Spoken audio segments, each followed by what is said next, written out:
With a 1 Exalt crossbow, Galvanic Shards has reached T15 maps very easily while filling the whole screen with projectiles. For the skills, we are obviously using Galvanic Shards and Shockburst rounds. Here you can see that we're running Martial Tempo, Fork and Primal Armament as our highest priority on Galvanic Shards. Fork is extremely awesome for Galvanic Shards because it increases the area in which you deal damage by quite a lot, dealing not only the projectile damage, but more importantly, the beam damage of the Galvanic Shards, which is our main source of damage in the clearing stage, basically. Then if you have a 5 link, you would add the bullseye, and on a 6 link, you would actually add the fresh clip. Here, it's extremely important to understand that the more damage multiplier for each bolt reloaded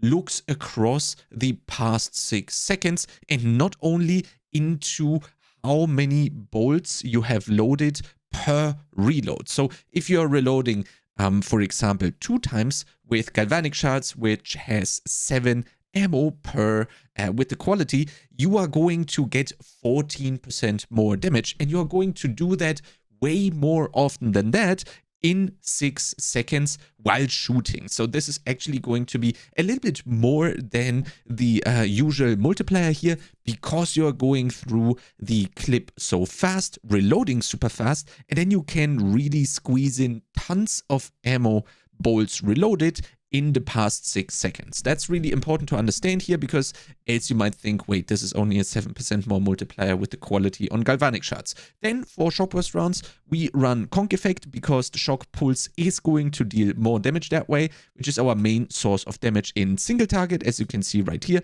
we do have the 105 damage that is basically triggered all of the time, and the projectile is actually not that much of a damage source. Then the elemental focus is next, because we don't really care about any elemental ailments inflicted by Shockburst rounds. Lightning Infusion, Overextend, and Heft. Overextend right now here is kind of like a try that I have here. I will have to see how this is going to work out, because we might actually not care about being dazed on a boss fight. So as you can see right here, you are going to, if you're gonna get dazed, you will take 50% more stun buildup, which actually is not a big deal on bosses in particular, because you are going to dodge out of the stuff regardless. There you basically get a 30% more crit multi for free, but as I said, this is basically a work in progress right here. I will try this out and then update, but Heft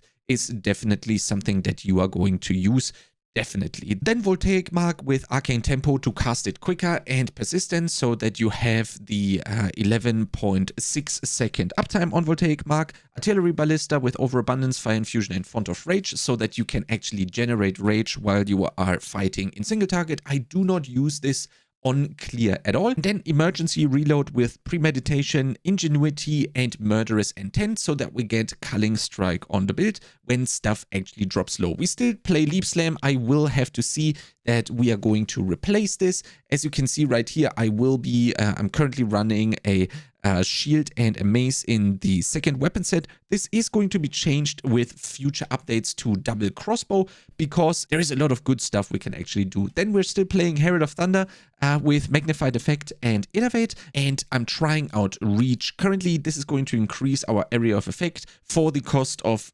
accuracy rating within 2 meters. That should not really be a downside whatsoever. I'm currently trying this out. I will definitely report on this. Then Overwhelming Presence with Precision, which is going to buff our crit hit chance that is going to come from Critical Strike, the Amazon Ascendancy node. And yeah, Overwhelming Presence is reducing the elemental ailment threshold of enemies in your presence by a certain amount, which is then going to make it much easier that you shock the target. Then last but not least, we have Wind Dancer with Blind and Maim, so that you can actually scale your evasion rating. Then the passive tree is currently a work in progress. This is currently what I've settled down on, but again, this is going to be something that is changing a lot. I will probably be cutting this whole left side, maybe here or here, depending on what is going to be the most efficient.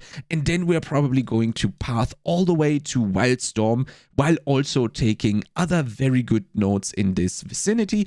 I'm going to obviously be updating the passive tree, but for now, this is actually working out quite fine for me. As you can see, there is quite a lot of traveling going on to the left and to the right, which is not really that necessary towards the top side here, like Throat Seeker, for example, something that you get very late, as well as stuff right here, the critical hit chance, and then also the crit multi down here is something that you get very late, whereas the magnitude of shock inflicted with Frazzled has actually turned out to be absolutely amazing in terms of damage and its value. These 4 points actually give you tons of damage and are definitely something that you need to pick up. Then if you're also looking for some quick damage with only a couple of points, then the Coming Calamity is also extremely good because you get 50% increased lightning damage and then 12 and 12 increased damage while affected by a Herald. These 3 points are actually quite valuable, and if you're struggling with damage, that is definitely something I would pick up. Whereas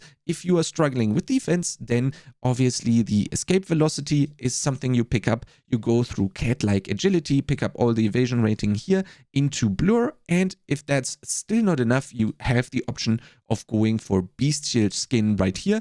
Very important though is that your gear needs to have a full evasion rating body armor to get the most effect out of it. You could still use it with an evasion X hybrid, but obviously most value is achieved for bestial skin if you are running a evasion rating chest. And for the gear, as I just said, we are running a full evasion rating chest. The character that you can see right here is a one-to-one import of what I am currently running in game.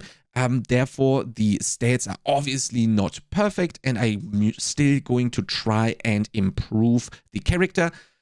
As I said in the beginning, I am currently running this with a literal 1 Exalt crossbow in T15 maps. So you can do quite a lot of damage with this, while also having tons of single target damage and survivability with the in-baked evasion rating. But way more important than the current character's gear is actually the stat priority. If you click this extremely important button right here, you can actually see what type of philosophy I am following myself. So this is actually going to be way more beneficial to you to follow, because I'm following this exact thing. Here you can see what type of mod I want you to get on an item. For the amulet, the belt, body armor, boots, and so on and so forth.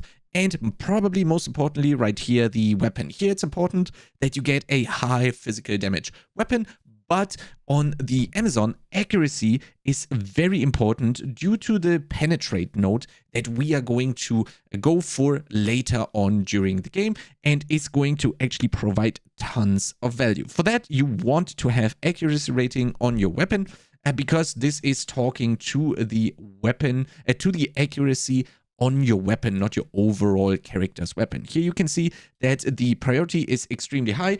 Obviously, if you get the node, it is going to change a little bit, but this is basically a rough guesstimate of what we are currently trying to work with. We are going for high fizz, we are going for accuracy if you have that node, but also the accuracy rating is going to help you out with critting with the critical strike, so it's not completely lost, but gains tons of value as soon as you get the penetrate with probably the fourth ascension. Then you also really want to go for crit chance on your crossbow, because every crit chance multiplier on your tree is scaling with the base crit of your weapon. If you don't have that on the weapon, it's scaling with 5%, whereas if you are actually going if you're getting the 5% crit hit chance, obviously the value that is being scaled is up to double. So that is actually absolutely fantastic in terms of your overall critical strike chance, critical hit chance. And then we're going for lightning damage, elemental damage with attacks.